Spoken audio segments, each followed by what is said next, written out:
vagues policières. Il faut que ça cesse, il faut que ça cesse. Suite d'agonie pour 80% d'affaires. Il faut que ça cesse, il faut que ça cesse. Votre justice impartiale, on va pas nous la faire. Il faut que ça cesse, il faut que ça cesse. Condamnez vos assassins si vous ne voulez pas la guerre. Il faut que ça cesse.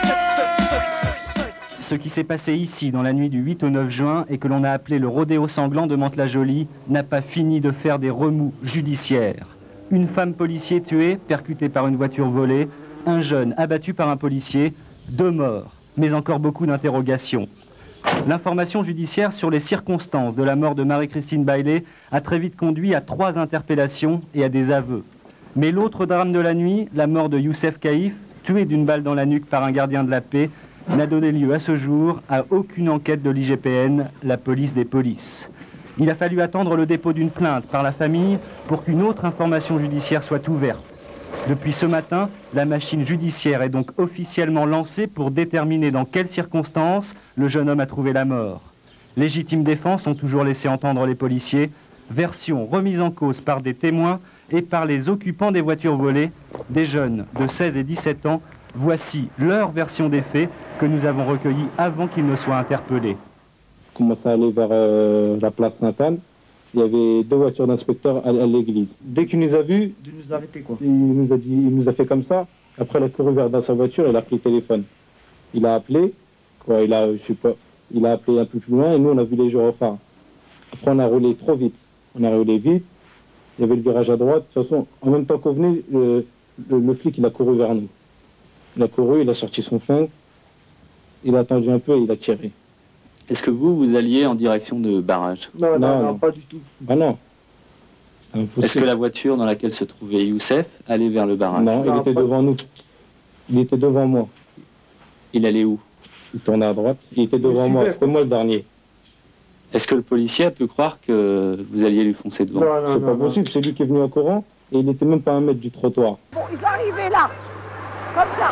Ils ont tourné comme ça, comme la voiture rouge, elle arrive là. Ils se sont dit, c'est lui, c'est lui. Puis c'est là qu'ils se sont tous mis à tirer. Il y avait un gendarme, un policier qui tirait dessus. Ils se sont arrêtés, bon les mecs ont dû passer, ils ont regardé, ils sont repartis et il y a un des flics qui était avec la dame qui a sorti son flingue et qui a tiré 3 balles. Et il a dû toucher le mec au bout de la 2e balle. Ce matin, devant les grilles de l'hôpital, toute la douleur d'une mère. Il n'a pas de qualification, alors il n'y a pas de travail, hein, automatiquement. Alors il reste traîné dans la rue, il faut rien, hein, il faut rien. Alors soit il se drogue, soit il vole, soit il se fait tuer par la police. 3 choses. Alors, les jeunes de monde, c'est comme ça. Le corps de Youssef Caïf a été transféré ce matin à l'hôpital de Garches, où une autopsie doit être effectuée. À Mantes-la-Jolie, la violence est presque quotidienne. Ici, 80% des effectifs du commissariat demandent leur mutation. Marie-Christine Baillet était de ceux-là. 3 informations judiciaires sont ouvertes. La première concerne les auteurs du rodéo, la deuxième l'homicide volontaire perpétré par Saïdi, la troisième concerne la mort de Youssef Raïf. Pour ce cas-là, une autre information est ouverte sur constitution de partie civile de la famille de la victime, qui s'est constituée aujourd'hui du chef d'homicide involontaire. Et dans ce cas-là, bon, le parquet est obligé de suivre par un réquisitoire, qui sera un réquisitoire de coup mortel. L'enquête n'a pas encore établi si le policier qui a tiré sur Youssef Raïf l'a fait en état de légitime défense. C'est pourquoi le parquet n'avait pas estimé nécessaire d'ouvrir lui-même cette information. Avec les éléments dont je dispose, à savoir une balle tirée par derrière sur un véhicule qui s'éloigne du policier qui tire et qui atteint Youssef à la nuque, je ne vois pas dans ces conditions où se trouvent les conditions de la légitime défense. François Léotard et Michel Delebarre souhaitent qu'on ne fasse pas l'amalgame entre le mal de vivre dans les banlieues et les voyous. Je souhaite que la société française soit un peu de temps en temps, le plus possible, aux côtés de ces policiers. Sinon ce pays va devenir invivable. Et je crois qu'il faut qu'on soit très ferme. Un voyou, c'est un voyou. Et ça se combat. Je pense à tous ceux, toutes celles, ces adolescents, ces jeunes qui veulent s'en sortir, qui veulent sortir de l'exclusion et qui, eux ou elles, font clairement la différence entre les actes qu'ils condamnent, comme ce qui s'est passé cette nuit, et puis des événements qui peuvent survenir. Et malheureusement, il y a 15 jours, avec la mort d'Aïssa, on a vu des événements dramatiques aussi. Madame, Monsieur, bonsoir. L'un des 6 jeunes interpellés dans la nuit de samedi à dimanche dans le quartier du Val-Fouret à Mantes-la-Jolie. Ce jeune homme de 18 ans est mort cet après-midi à l'hôpital à la suite d'un arrêt cardiaque selon un communiqué de l'hôpital de Mantes. La mère du jeune homme, elle, accuse la police d'avoir tué son fils. Selon les premiers témoignages, ce jeune homme n'était pas connu des services de police et il rentrait tout simplement de son travail à Paris. Aïssa Aïch, 19 ans, français d'origine maghrébine, interpellé dimanche matin en flagrant délit après le saccage de plusieurs magasins et placé en garde à vue pour être déféré au parquet aujourd'hui. Vers midi, il est victime d'un malaise au commissariat. Aïssa était asthmatique. Il aurait eu sur lui en permanence des médicaments pour lutter contre cette maladie, mais jamais en grande quantité. L'enquête a été confiée à la police des polices. Depuis quelques heures, la cité est quadrillée par les forces de l'ordre. Plus de 200 policiers et CRS, des forces de l'ordre qui avouent redouter une nouvelle nuit de violence. Le rapport des médecins conclut à un décès dû à un état de mal asthmatique, mais remarque aussi des lésions traumatiques pelviennes et encéphaliques peu importantes, autrement dit des coups. La famille d'Aïssa a déposé 2 plaintes pour non-assistance à personne en danger et homicide par imprudence. On veut que les gens qui ont frappé mon frère, on veut que les gens qui ont gravement assassiné mon frère payent, et pas par la violence. On veut ça calmement, monsieur. Alors je vous en prie, n'expliquez pas que Issa a été assassiné parce qu'il n'était pas inséré. Ça c'est des conneries, vous l'avez déjà fait, alors on refuse. Hein. Issa n'a pas été... Il a été assassiné tout simplement parce que c'est Issa. Point. Il n'y a pas un problème d'insertion, il n'y a pas besoin de sociologues à la noix qui viennent nous expliquer les problèmes d'insertion, d'intégration. C'est pas le problème. C'est un problème de justice, un problème d'apartheid.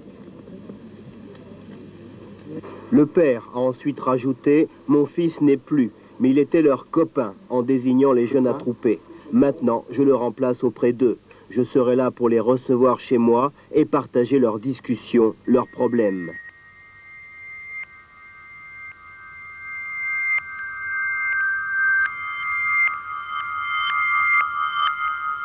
Ils ont fait la marche jusqu'à la mairie, il y avait le maire, il y avait le préfet, il y avait... Et les jeunes, ils étaient derrière, il y avait au moins 200-300 jeunes. Et c'est seulement Youssef, parce que moi, il y avait une prof qui est psychologue à l'école, c'est elle qui est venue me voir après à la maison. Et elle m'a dit, je ne savais pas que c'était votre fils, madame. Elle m'a dit, il parlait le jour de la mort de Issa, il s'adressait au préfet et au maire en lui disant, vous ne faites rien pour nous. Vous faites rien pour nous, la seule chose que vous faites, c'est nous tuer, nous mettre en prison, tabasser et tuer. Et ça, il est mort parce qu'on l'a tabassé. C'est pas la crise d'asthme qu'il a. Et elle m'a dit, la façon dont il parlait, elle m'a dit, il avait une rage de cette injustice, elle m'a dit. Elle m'a dit, je savais pas que c'était votre fils. C'est la dame qui est venue me voir, c'est Madame Moreau. C'est Morel, qui est venue me le dire ça. Et moi, j'étais pas au courant. Je savais pas qu'il était à la manif, qu'il a été... Et après, le maire, M. Picard, il m'a dit qu'est-ce qu'il veut qu'on lui fait votre fils. Il veut qu'on lui donne un travail, eh ben, on va lui proposer quelque chose, qui nous montre ce qu'il sait faire, on va lui donner. Mais et même le commissariat avait un jeune inspecteur marseillais qui m'a téléphoné, il m'a dit, Madame Caillé, je veux que vous venez au commissariat me voir. Et j'ai été le voir. Il m'a dit, vous dites à votre fils qu'il ne se mêle pas de notre travail et qu'il nous laisse travailler. Il m'a dit, parce que dès qu'il y a un jeune qui se fait arrêter, votre fils il est là, pourquoi vous l'arrêtez, lâchez-le. Il m'a dit qu'il nous laisse travailler, il m'a dit, il est le Rambo du Val-Fouret. C'est un inspecteur de police qui m'a dit ça. Il me respectait beaucoup, Youssef. Malgré que peut-être qu'il était grande gueule dehors, à la maison, moi, comme vous savez, je ne sais pas, les mères maghrébines, je le traitais de feignant, de vaurien et tout ça, que tu ne travailles pas, que tu es ceci, que tu es cela. Jamais il relève ce que je lui dis. Jamais il me regarde en face. Même pas le regard, jamais. Et il faisait 2 ans à Paris, un stage, comme je vous ai dit, dans l'art graphique, et il lui donnait 2200 par mois. Et avec la fiche de paye, comme il lui donnait, il me l'a porté, il me dit, tiens maman. Et comment tu as été amené à connaître Youssef? On habite au Val-Fouret, on est une famille. Madame Caïf connaît ma mère, donc il y a des fréquentations, quand il y a des fêtes, on est tous ensemble. Il y a vraiment de la solidarité entre nous en ce temps-là. Il y en a beaucoup moins aujourd'hui, il y avait beaucoup de solidarité. On s'entraide, et puis bon, il était en Algérie, il a fait l'armée, j'ai fait l'armée, donc il y a des liens assez proches, et puis on discutait beaucoup, quoi. Moi, je suis un petit peu plus vieux que Youssef, donc il y avait beaucoup quand même du dialogue. Puis des fois, on s'engueulait sur des petites choses, mais ça fait avancer les choses, quoi, pour essayer de travailler sur les choses. Mais comme on est au Val-Fouré, on est une grande famille, on essaye vraiment d'être solidaires. Et Youssef, il faisait partie du groupe avec moi, il y avait mon frère, il y a autres. On était très en colère par rapport à la politique à Mantes. C'est le maire qui prenait toujours les décisions par rapport au Val-Fouré. Nous, on avait des choses à dire. Donc on s'était réunis entre grands du Val-Fouré. Youssef faisait partie ce qu'on appelle un petit peu les grands frères, là. On en avait marre de ça, puis on a dit que nous aussi, on a envie qu'on nous entende. Il y a beaucoup de problèmes dans le Val-Fouré, on a envie d'être entendu également. Donc on avait créé le collectif Jeunes. Donc on avait manifesté à Mantes, on avait rencontré Picard, on avait rencontré les élus et dire il y en a marre que vous preniez toujours des décisions au Val-Fouré à notre place. Nous, on habite au Val-Fouré, on veut faire partie de la politique municipale. Mais non, il cherchait sa voie également au Val-Fouré, il cherchait sa voie, par où s'orienter. Donc il a vu que nous, on était un petit peu engagés politiquement, donc il s'engageait aussi avec nous. Donc il essayait d'aider beaucoup de monde en même temps, donc il était dans une période où il se cherchait en même temps.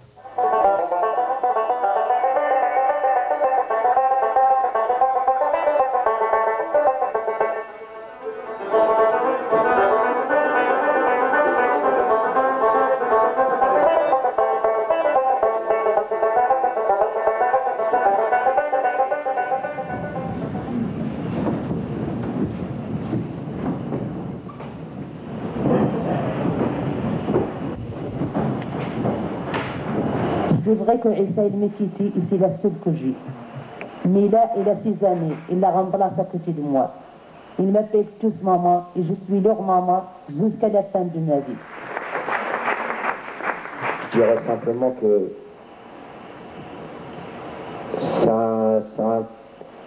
c'est le genre de gars qui reste là-dedans. On ne l'oublie pas. On n'oublie pas, et quoi qu'on soit, même si ça fait un an, même si la justice elle n'a pas avancé, un an on n'a pas oublié, quoi. Et c'est pour ça qu'on est là aujourd'hui.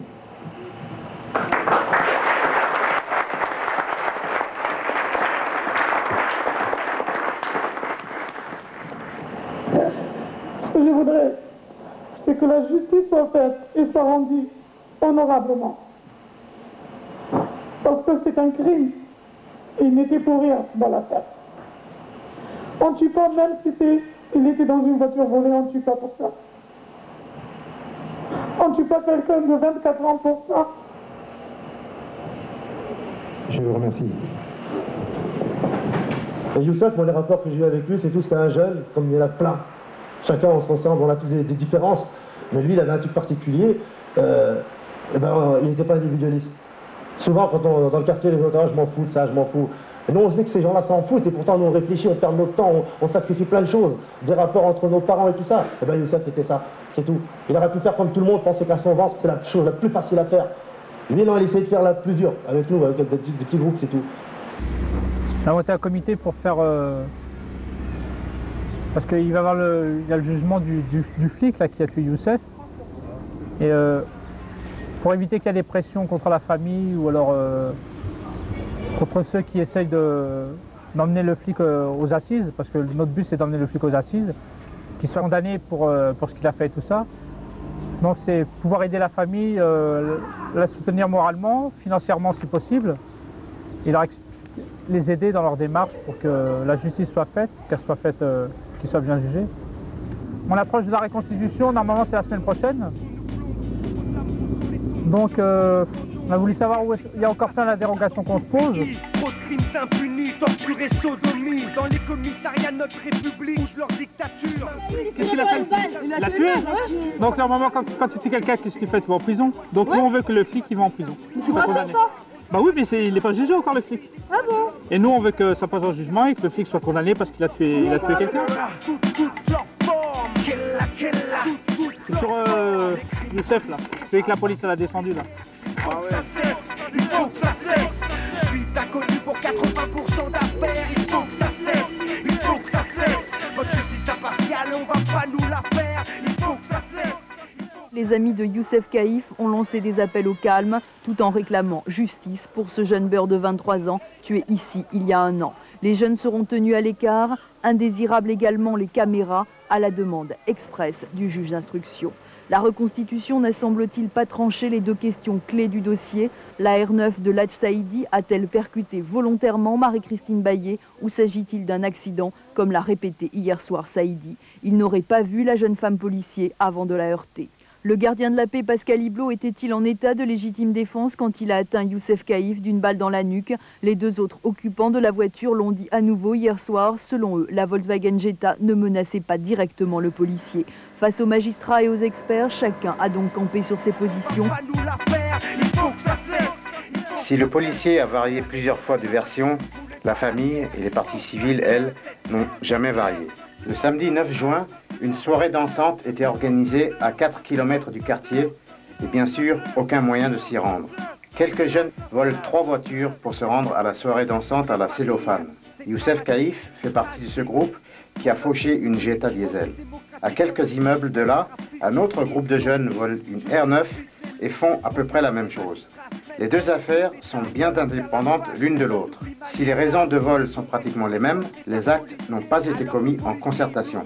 D'ailleurs, ils n'étaient pas ensemble tout au long de la soirée. En aucune façon donc, il ne s'agissait de rodéo. Un peu avant 2 h du matin, le jeune conducteur de la R9, Saïd El Hadj, se sentant poursuivi par la police, panique, accélère dans la nuit et décide de forcer un barrage.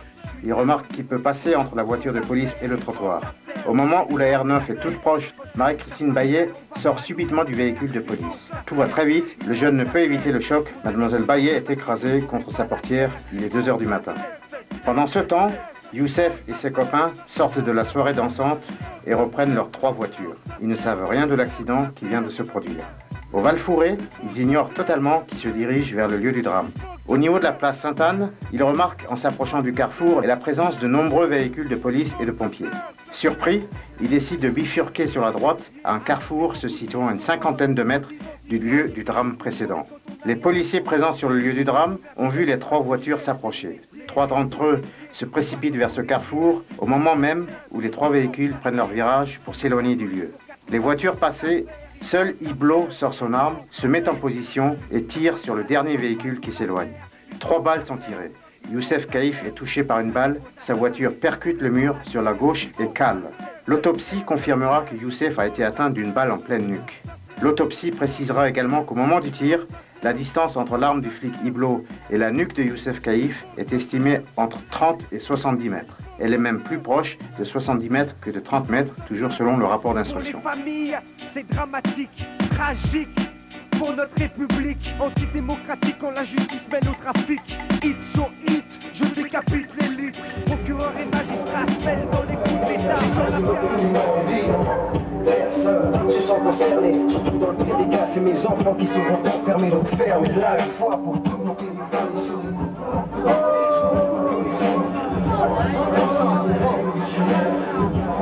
si tu l'attrapes, mais il y a tout pour moi.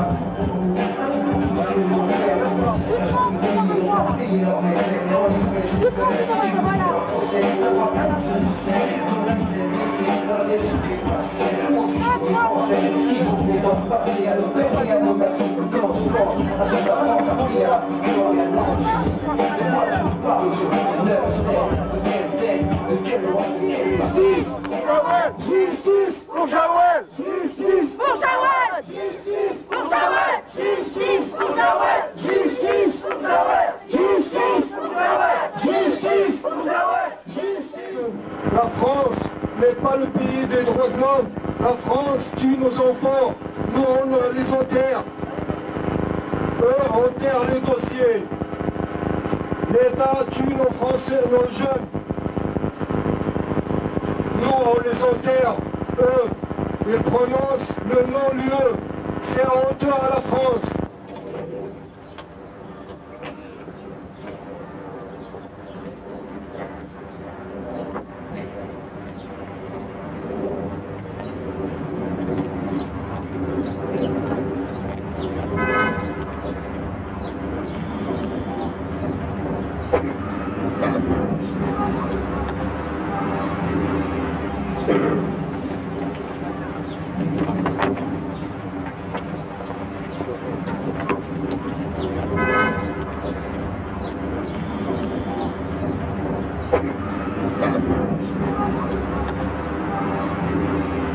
Je vais passer la parole à Madame Illich qui va vous parler, un peu de où en est l'affaire aujourd'hui et elle a envie de vous passer un message, voilà.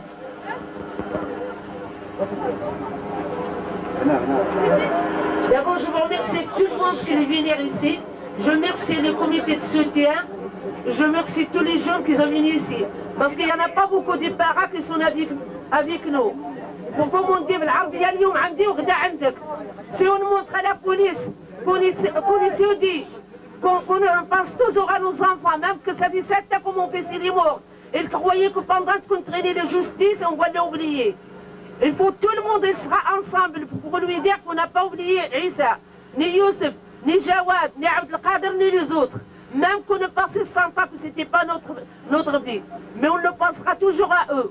Et la seule chose que je demanderai aujourd'hui, je demande la justice.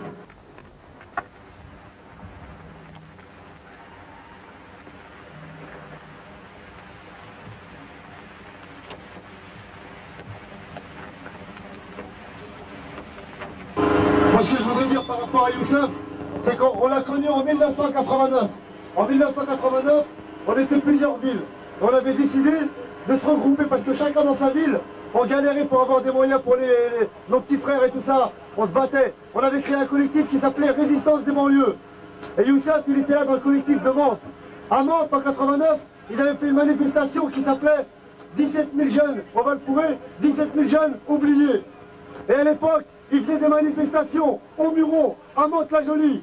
Même quand Aïssa, Al-Ahmoul était mort, Youssef, il était à la tête de la manifestation. Il gueulait devant la mairie. C'est quelqu'un qui se battait. Si aujourd'hui il était vivant, il sera avec nous. Il était avec nous quand on a créé Résistance des banlieues. Aujourd'hui, on est devenu le MIB. Ce que vous voyez là, on a une organisation à Paris, on a des locaux, on est plusieurs associations de toute la France. Et Youssef, il a contribué à ça. Il avait raison d'y croire. On a réussi. Lui, il n'est pas là, mais nous, on est là. Voilà, c'est tout.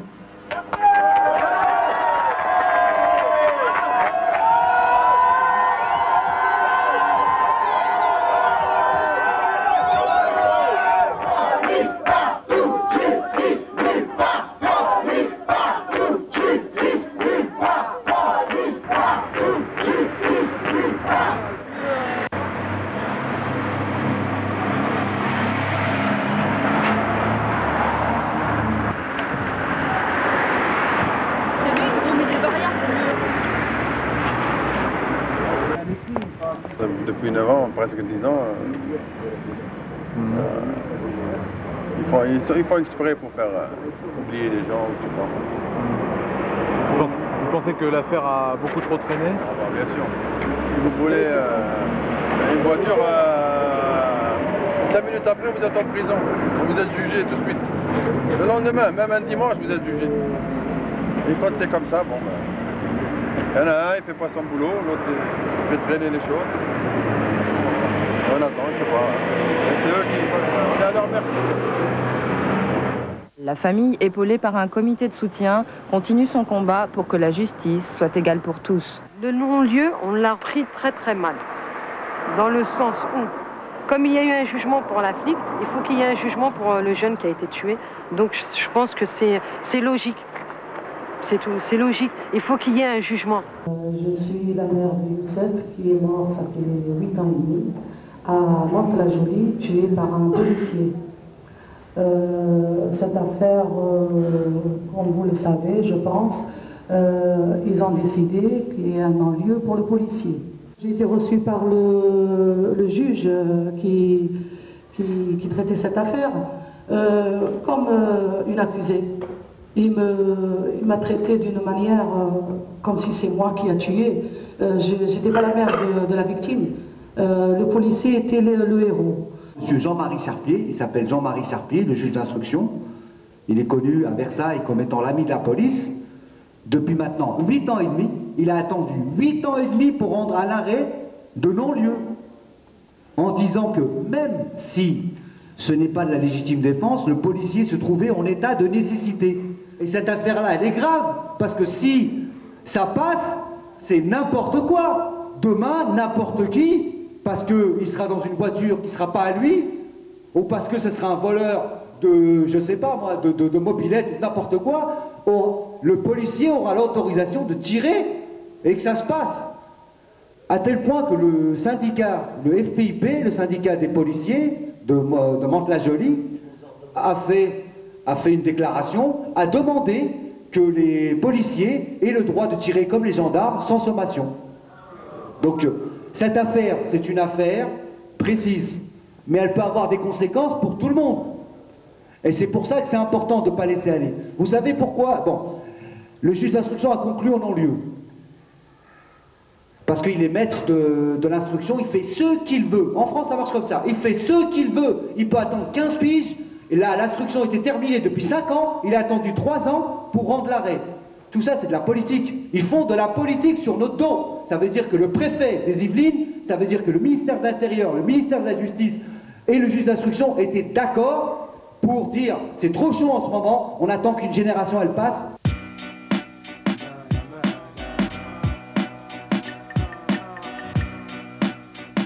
10 ans après la mort du Youssef, on est toujours là, on n'a pas oublié.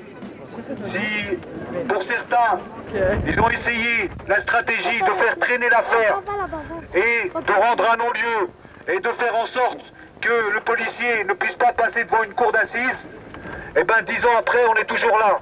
C'est vrai que certains des amis de Youssef, ou ceux qui étaient les plus mobilisés, ils sont plus là. Pour certains, ils sont partis. Pour certains, ils sont dans d'autres villes qu'ici. D'autres,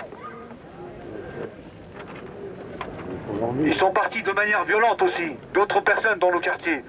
Mais quand même, malgré tout, il y a quand même une mémoire qui est là. Il y a quand même une lutte qui a été menée pendant 10 ans. Et au bout de 10 ans, la chambre d'accusation de la cour d'appel de Versailles a reconnu le caractère illégitime des tirs de Hublot et a renvoyé Hublot devant les assises. L'affaire qui nous amène aujourd'hui, donc le 26, 27, 28 septembre, il va y avoir le procès. Il y en a pour certains, ils nous ont dit, bah, ouais, c'est une victoire. C'est une victoire qu'un policier passe devant les assises. Pour nous, c'est rien du tout. C'est la normale, c'est le minimum du minimum du minimum.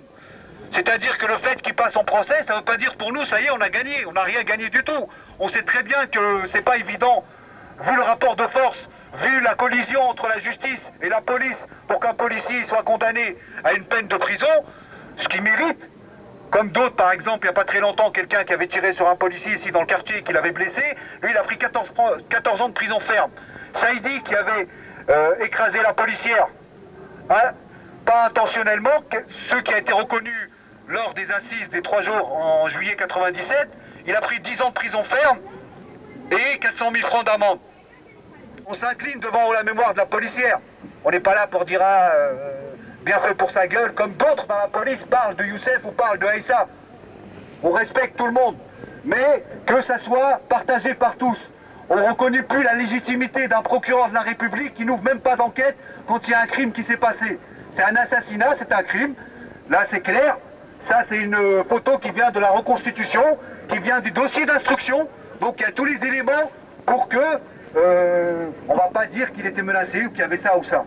Donc, nous, pour nous, le 26, 27, 28, ça sera le procès de Hublot, mais pour nous, ça sera aussi le procès de la justice, le procès de la magistrature de Versailles, qui, tranquillement, tous les jours, pour une rébellion, pour une voiture volée, envoie des petits jeunes à 3 mois, 4 mois de prison ferme, et qui, de l'autre côté, par rapport à un policier qui a tué, qui a tiré de sang-froid ou pas, c'est une autre affaire, c'est le tribunal qui devra le juger, mais qui a tiré 3 balles, alors qu'il y avait d'autres policiers qui étaient à côté de lui, qui ne se sont pas sentis menacés et qui n'ont pas estimé nécessaire de tirer, qui a tiré 3 balles et qui donc a touché Youssef d'une balle.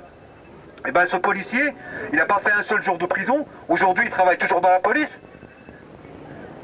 Pas ici, il travaille ailleurs, dans les bureaux administratifs et tout ça. On va nous dire, on va nous expliquer que, puisque ça fait 10 ans, il a refait sa vie et tout ça, et que donc on ne peut pas quand même le renvoyer en prison. Mais quand il parle de ça, est-ce qu'il parle de Youssef? Est-ce qu'il parle de la peine de ses amis? Est-ce qu'il parle de la peine de sa famille? Youssef, il est parti, il ne va pas revenir. On ne va pas le faire revenir. C'est pour les jeunes et nos jeunes des banlieues qu'on fait ça. Que la justice, qu'il y ait une justice juste pour tout le monde, pour tous les jeunes.